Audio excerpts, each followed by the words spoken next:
It was steep, and I kind of wanted to go after it, but I didn't know really why. I just wanted to see it again.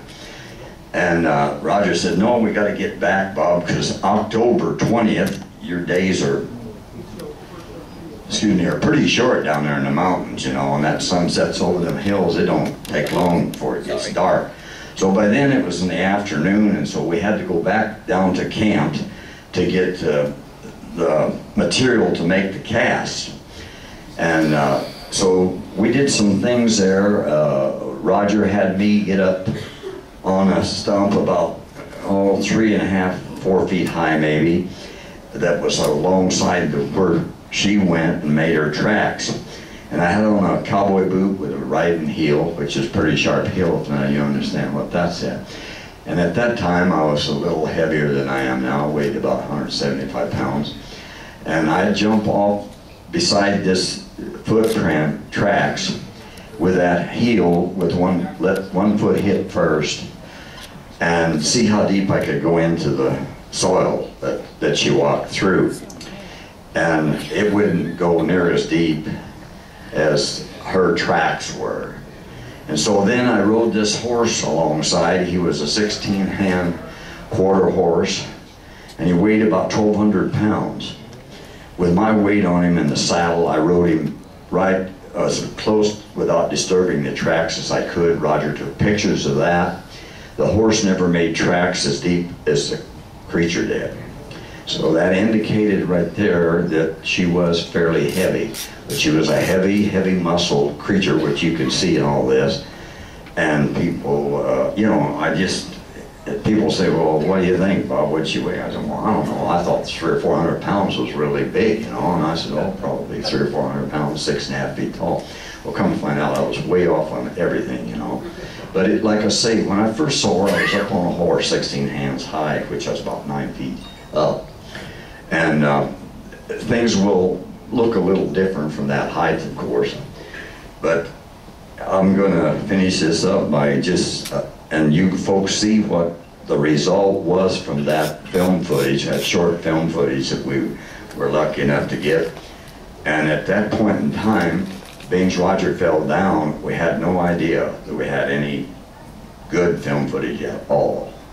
So naturally we got the cast made and the pictures made of what we had to do there for what evidence that we could get. And then we went into to mail that into Yakima or wherever he mailed it to. There's been a lot of controversy on where that film was processed and where it was mailed to. And I never paid that much attention to it because I was very tired from being down there 2 weeks riding the horses every day, long hours, and then driving the truck at night. And then Roger slept in a whole lot better than I did because I just didn't sleep that much down there. But anyway, what I'm going to do now is kind of finish up because I don't want to be taking somebody's time that means more to you.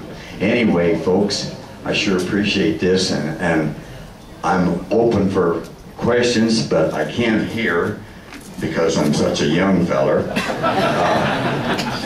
But if you want to, Don can be my ears, and I'll answer anything that I'm capable of answering for you if I haven't forgot over the years. How far would you say you were able to track the creature? Well, we was able to track it. I'll go back just a little ways. We tracked it through the entire area where it walked through, and then we measured scuffs in the gravels along the creek where it went up the creek, but they weren't really accurate. We could only measure how the gravels were scuffed and turned over, and those were 62 to 68 inches apart in the stride. So it appeared, speculation was that once she got out of our sight, she ran. How far from the road site were you able to track?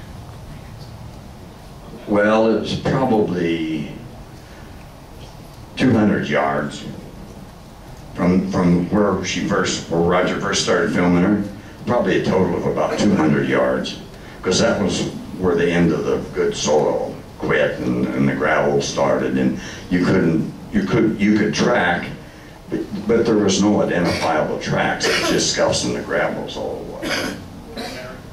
Is it true that you and Bob Caracas are still friends, even though you disagree over this issue? Him having allegedly been in the suit. Well, Henry, you know, a friendship is something that's pretty valuable. I still speak to Bob Caracas when I see him. I don't consider him a friend. Oh, by the way, I wanted to say also, there was only Roger Patterson and I down there at that time. There was no one else down there.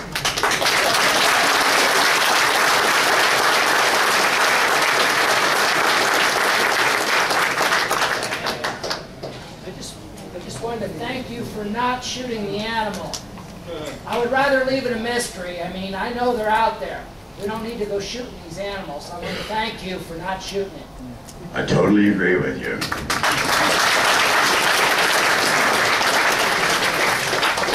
Did she appear to be afraid of you at all? Did she appear to be afraid of you at all? No, not that I could detect. Because, you know, when she walked away, she never did run. And I keep saying she at the time. It never did run until it got out of our sight. And then we assumed that it ran because the distance between the scuffs and the gravels, which we knew what was hers because she went that way and there was only, they were fresh. You know, the gravels turned over with moisture on them. I'm new here. Where is Roger Patterson? Well, I hope he's in heaven.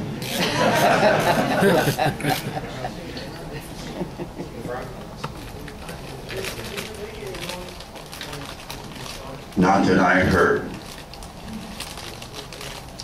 Did Roger think it was a female at the time that you saw it? We didn't even discuss it because this happened so bad. I never knew it was a female until everybody started looking at the film and said, well, she has mammary glands, so must be a female. So that's when I first heard when they was talking about Patty, I had no idea. Well, they was talking about Roger Patterson's wife. Well, that's Roger Patterson's wife's name. Yes, Mr. Gimlin, we've all heard the stories that people have shown up and said, I was the man in the suit. I even saw once on TV it was a woman in the suit. The only thing I can say is, where's the suit? Nobody's ever shown us the suit. You know what I mean? Yes, I know what you mean. Does she have anything in her hands? One more time. Did Patty have anything in her hand? Was she carrying something and have it in her hand? No, that case of beer wasn't there.